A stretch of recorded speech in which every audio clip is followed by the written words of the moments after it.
118वां सर्ग। सती अनुसया संवाद। अनुसया का सीता को प्रेम उपहार देना तथा अनुसया के पूछने पर सीता का उन्हें अपने स्वयंवर की कथा सुनाना।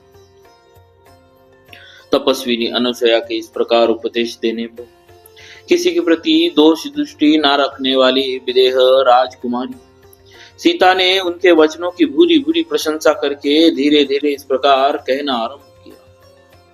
देवी, आप संसार की स्त्रियों में सबसे श्रेष्ठ है। आपके मुंह से ऐसी बातों का सुनना कोई आश्चर्य की बात नहीं। नारी का गुरु पति ही है। इस विषय में जैसा आपने उपदेश किया, यह बात मुझे भी पहले से विदित है। मेरे पति देव, यदि अनार्य, चरित्रहीन तथा जीविका के साधन से रहित निर्धन होते तो भी मैं बिना किसी दुविधा के इनकी सेवा में लगी रहती। फिर जब कि ये अपने गुणों के कारण ही सबकी प्रशंसा के पात्र है, तब तो इनकी सेवा के लिए कहना क्या है। ये श्री रघुनाथ जी परम दयालु, जितेंद्रिय, दृढ़ अनुराग रखने वाले, धर्मात्मा तथा माता पिता के समान प्रिय महाबली श्री राम अपनी माता कौशल्या के प्रति जैसा बर्ताव करते हैं, वैसा ही महाराज दशरथ की दूसरी रानियों के साथ भी करते हैं। महाराज दशरथ ने एक बार भी जिन स्त्रियों को प्रेम दृष्टि से देख लिया, उनके प्रति ये पितृवत्सल धर्मज्ञ वीर श्री राम मान छोड़कर माता के समान ही बर्ताव करते। जब मैं पति के साथ निर्जन वन में आने लगी, उस समय मेरी सास कौशल्या ने मुझे जो कर्तव्य का उपदेश दिया, वह मेरे हृदय में जो का त्यों स्थिर भाव से अंकित है। पहले मेरे विवाह काल में अग्नि के समीप माता ने मुझे जो शिक्षा दी थी, वह भी मुझे अच्छी तरह याद है।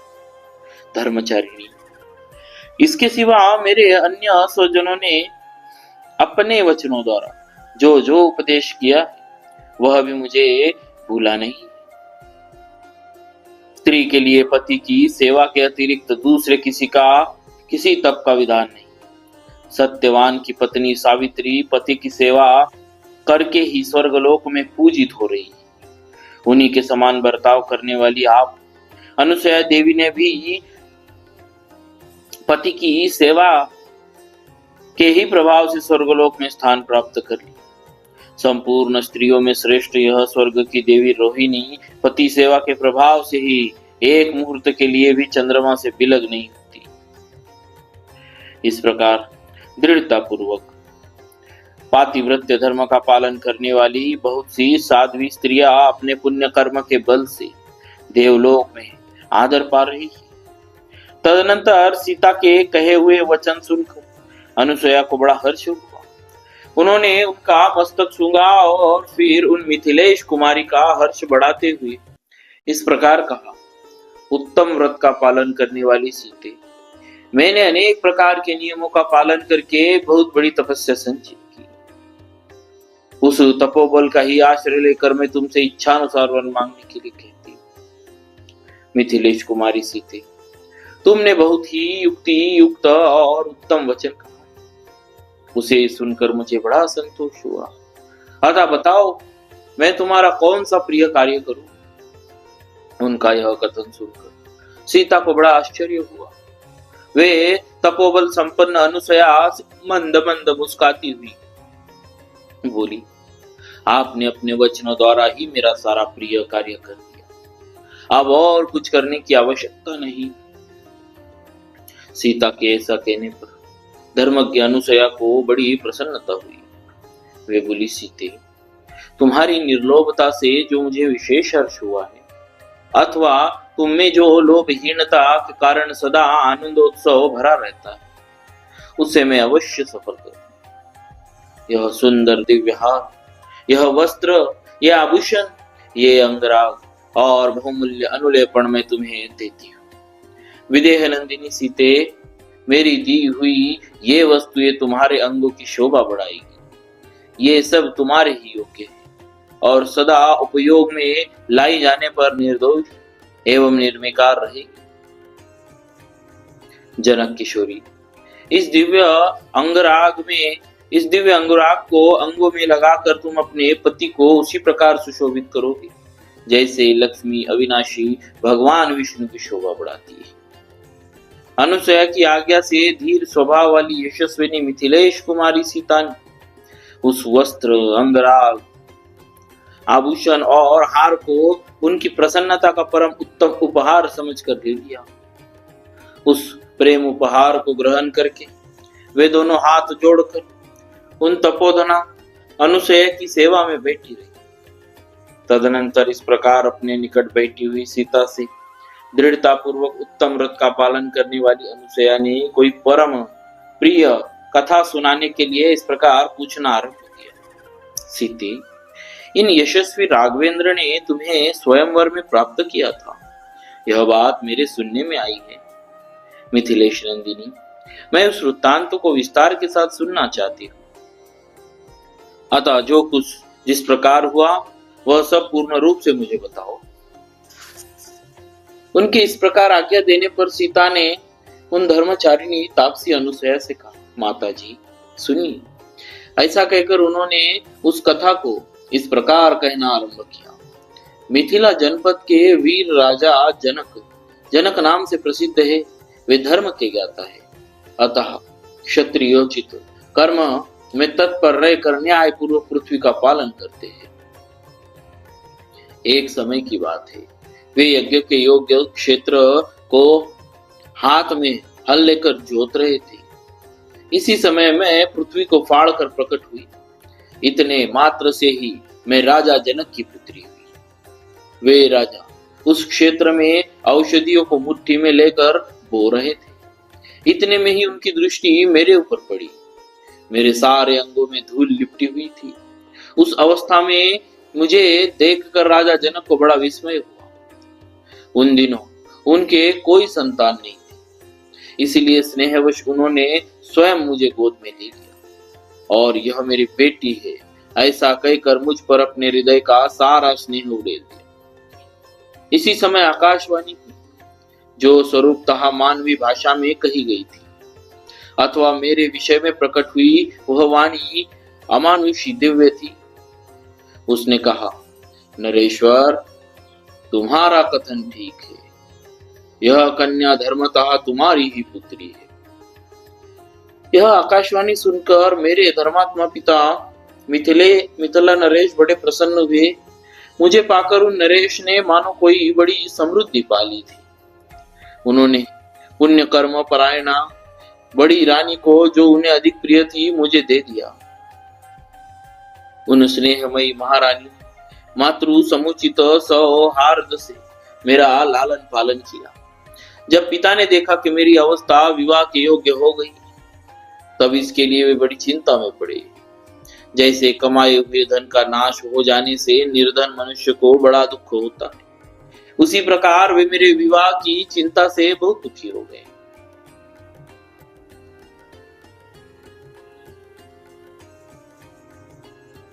संसार में कन्या के पिता को वह भूतल पर इंद्र के ही तुल्य क्यों न हो, वर पक्ष के लोगों से वे अपने समान या अपने से छोटी हैसियत की ही क्यों न हो, प्रायः अपमान उठाना पड़ता है। वह अपमान सहन करने की घड़ी अपने लिए बहुत समीप आ गई। यह देखकर राजा चिंता के समुद्र में डूब गए। जैसे नौका रहित मनुष्य पार नहीं पहुंच पाता, उसी प्रकार मेरे पिता भी चिंता का पार नहीं पा रहे थे। मुझे अयोनिजा कन्या समझकर वे भोपाल मेरे लिए योग्य और परम सुंदर पति का विचार करने लगे, किंतु किसी निश्चय पर नहीं पहुंच सके।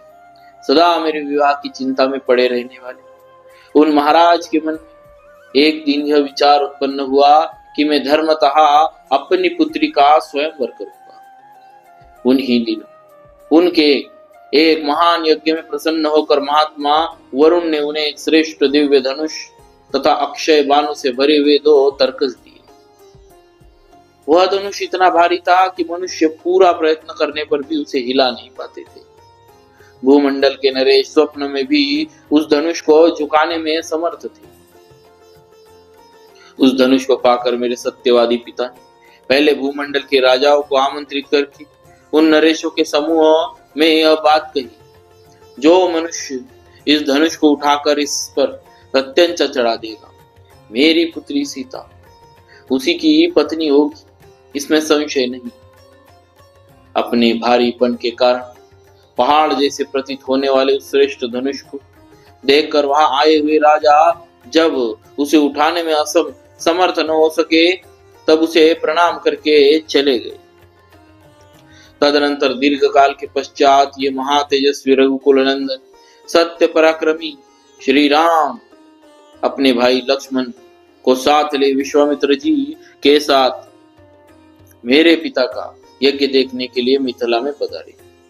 उस समय मेरे पिता ने धर्मात्मा विश्वामित्र मुनि का बड़ा आदर सत्कार किया। तब वहां विश्वामित्र जी मेरे पिताजी से बोले, राजन, ये दोनों रघुकुल भूषण श्री राम और लक्ष्मण महाराज दशरथ के पुत्र हैं और आपके उस दिव्य धनुष का दर्शन करना चाहते हैं। आप अपना वह देव प्रदत्त धनुष राजकुमार श्री राम को दिखाइए। विप्रवर, विश्वामित्र के ऐसा कहने पर पिताजी ने उस दिव्य धनुष को मंगवाया और राजकुमार श्री राम को उसे दिखाया। महाबली और परम पराक्रमी श्री राम ने पलक मारते मारते उस धनुष पर प्रत्यंचा चढ़ा दी और उसे तुरंत कान तक खींचा। उनके वेग पूर्वक खींचते समय वह धनुष बीच से ही टूट गया और उसके 2 टुकड़े हो गए। उसके टूटते समय ऐसा भयंकर शब्द हुआ मानो वहां वज्र टूट पड़ा हो। तब मेरे सत्य प्रतिज्ञ पिता ने जल का उत्तम पात्र लेकर श्री राम के हाथ में मुझे दे देने का उद्योग किया। उस समय अपने पिता अयोध्या नरेश महाराज दशरथ के अभिप्राय को जाने बिना श्री राम राजा जनक के देने पर भी मुझे नहीं ग्रहण किया। तदनंतर मेरे बूढ़े श्वशुर राजा महाराज दशरथ की अनुमति लेकर पिताजी ने आत्मज्ञानी श्री राम को मेरा दान कर दिया। तत्पश्चात पिताजी ने स्वयं ही मेरी छोटी बहन सती साध्वी परम सुंदरी उर्मिला को लक्ष्मण की पत्नी रूप से उनके हाथ में दे दिया। इस प्रकार उस स्वयंवर में पिताजी ने श्री राम के हाथ में मुझको सौंपा था। मैं धर्म के अनुसार अपने पति बलवानों में श्रेष्ठ श्री राम में सदा अनुरक्त रहती हूं। इस प्रकार श्री वाल्मीकि निर्मित आर्ष रामायण आदि काव्य के अयोध्या कांड में 118वां सर्ग पूरा हुआ। बोलिए श्री सीताराम जी महाराज की जय। भक्तवत्सल भगवान की जय।